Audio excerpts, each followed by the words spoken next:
The most stressful video I've made to date. Why did so many of you suggest this? No! Cooking on cast iron is definitely for experts. No! And as you know, I'm not one yet. No!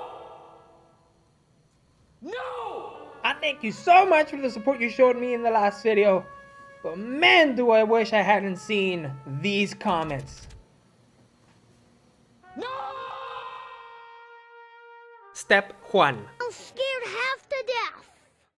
In order to do this, I had to do something first. I had to fix my broken cast iron skillet, which I ruined when I tried to season it without any prior experience of doing so. So we put it in the sink. I used a little bit of lime to try to get that old seasoning off, and then we just went to town. Scrubbing and scrubbing with a sponge, with soap. Then I even used a little steel wool ball, and I scrubbed and I scrubbed, and we just tried to get as much of that seasoning off as we could. Then I put it in the oven to get all that excess water off, dry it off really well, and continue to the second step, which I saw on the internet, which was use kosher salt and a soft sponge or a towel to really just scrub while it's still hot. Then I put it back into the oven to dry it off after soaking it, and once it was dried and warm, applied the vegetable oil, and back into the oven it went at 400 degrees Fahrenheit for 1 hour, and I repeated this process 3 times. Once I was done, this was the end result. 3 days later. But by the way, let me just say that those professional guys, they never tell you just how long this process truly takes, because you gotta not only just put it in there for an hour, but you're supposed to wait until it cools off and then repeat the process. So this took me 3 days. Okay. Anyways, after doing that for 3 days, then we were ready to finally make the dough, and it's the same process as in the last video. I used 1 cup of corn flour, then I added half a teaspoon of salt, and then I added 1 whole cup of water because it was a very dry day, and that's what the dough needed. And then I just looked for it to be pressed like this, no cracks. Once it was ready, we were able to move on. And when I'm pressing it down, we just want to remember, it's not a super hard press. You want to leave a little bit of, thickness in there, but not too much. Now we're ready to cook.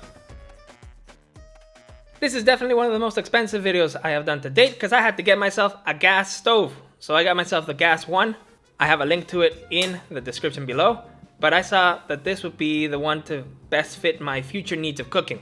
So I turned it on medium, let it heat up for 5 minutes, and that should achieve that medium-high heat that we need for the puff effect. So we throw some water on it to check, and it's too hot. But in classic NAEY fashion, we're gonna keep going forward because we don't know what we're doing. That was a bad idea. Those water droplets should have served as a sign that this was not gonna work. But I had to find out the hard way because this is really the first time I was doing tortillas in a comal or a cast iron skillet. So I did my first. Tortilla was filled with cracks, which is always a bad sign. And sure enough, nothing. But I wasn't gonna give up. After examining the first tortilla, we were ready to try again. So, tortilla number 2, at same heat, what do you think happened? Yep, exactly the same result. No puff, not even a tiny little bubble. I was confused at what was going on, because I know the skillet was hot, and my dough was definitely moist. I always made sure of that. I let it rest for the 30 minutes. But these tortillas were sticking to the skillet and they weren't puffing up. It was hot enough. So I just couldn't find out what was going on. I knew exactly what to do, but in a much more real sense, I had no idea what to do. But I wasn't gonna give up. We kept trying, tortilla after tortilla, and it was just getting harder and harder. And I've been making tortillas for almost a year now here on YouTube, but this was embarrassing. It was absolutely kicking my butt. Stop it, get some help. And after ruining 4 dough balls, I was just so frustrated. I could not understand what was going on. What was wrong? So I decided to keep trying, even though I didn't have a ton of dough. But now I was gonna play with the temperature because I knew it had to be something related to the heat. So I started to just decrease it a little bit, see if that would work. But nothing, no puff. So then I thought, okay, maybe I'm making them too thin. So I went ahead and made the tortilla just a little bit thicker to see if that would help. But no.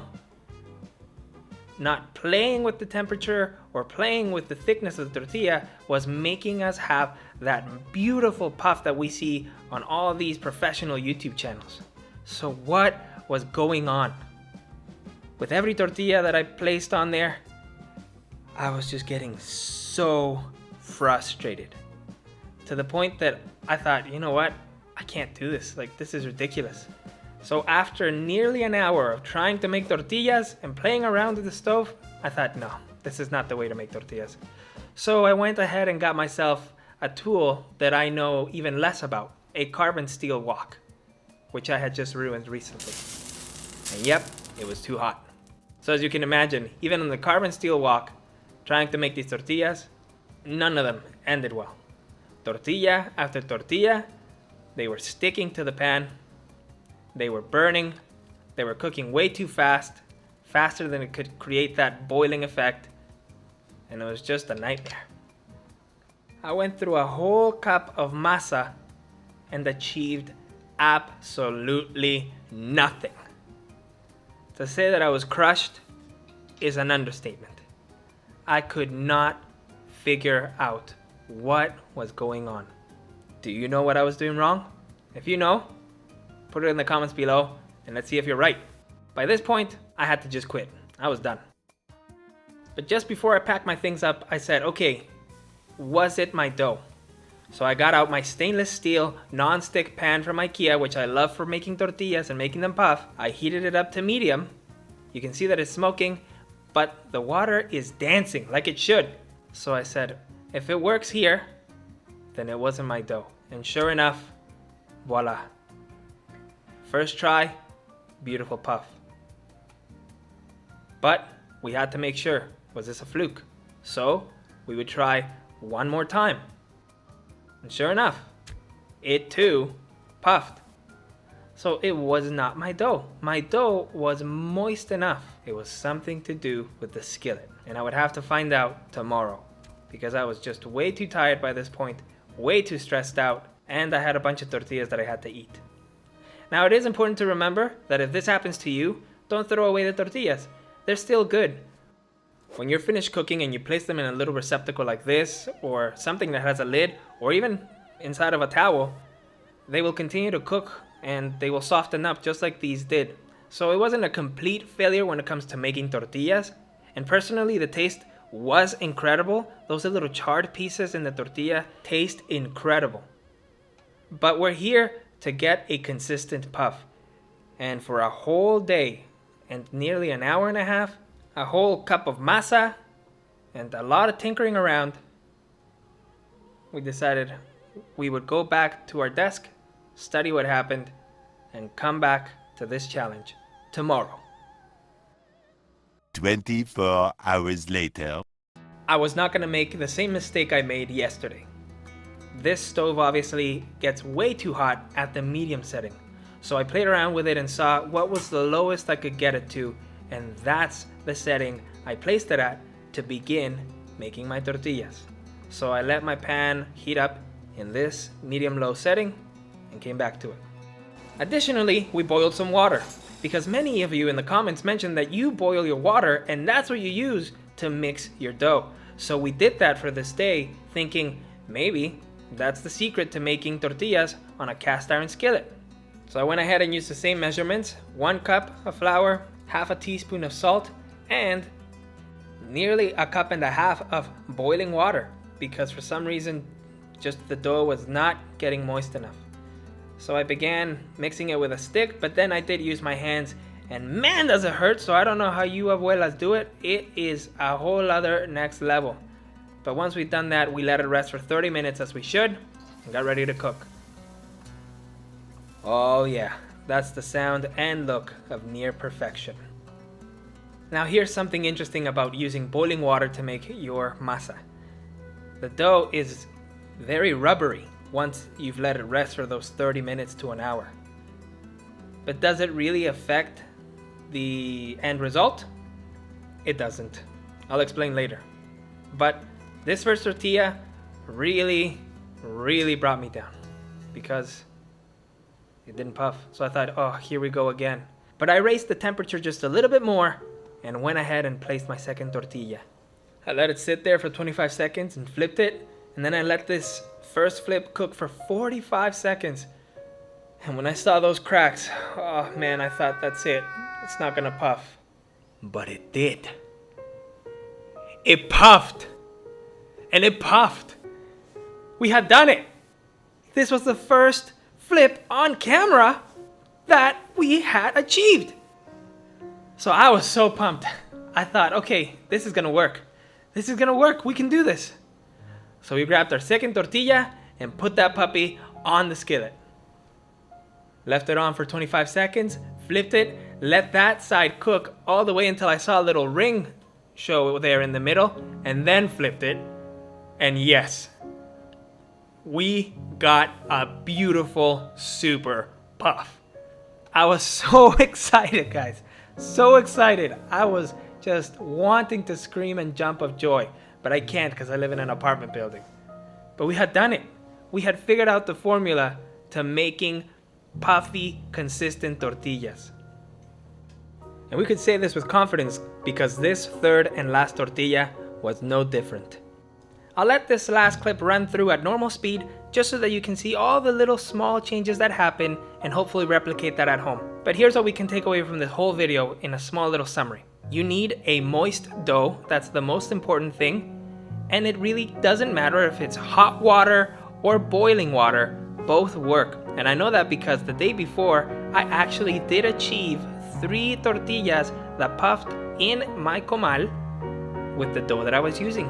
And that was hot water. I didn't get it on camera and I was super disappointed. Why are you the way that you are?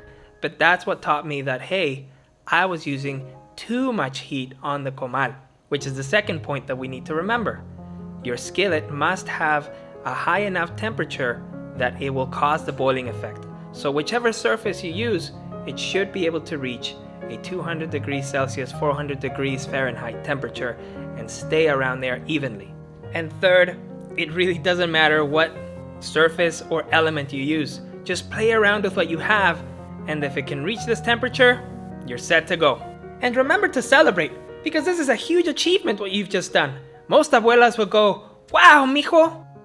One particular tip that we can take away from this comal video is that on that first flip, we want to let that side cook really well. And that usually means it'll have to sit on there for about 40 to 45 seconds, maybe 50. Depends on your flame, depends on the heat that's on your comal. But do let that side cook, because if you do that, one, it will show you the signs that it's cooked on this side, as you can see here with the bubbles, or sometimes there's a little circle that's raised there in the middle where the flame is. And then when you flip it, you can be sure that it's sealed enough so that when the boiling happens within the tortilla, it will puff like a balloon. So once again, just for repetition, we need a moist dough. Let it rest for 30 to 60 minutes to assure that. Have water nearby, just in case it dries out, which it always does. Get your skillet to a hot enough temperature that it can cause a boiling effect. Play around with your element that you have, because every element is different. And let that first flip cook well enough so that when you flip it back, you'll have a balloon every single time. I hope that you enjoyed this video. I hope it made you laugh a little bit, and that it taught you something new. And if you spot something or the many things that I did wrong in this video, tell me in the comments. No question about it, I am ready to get hurt again.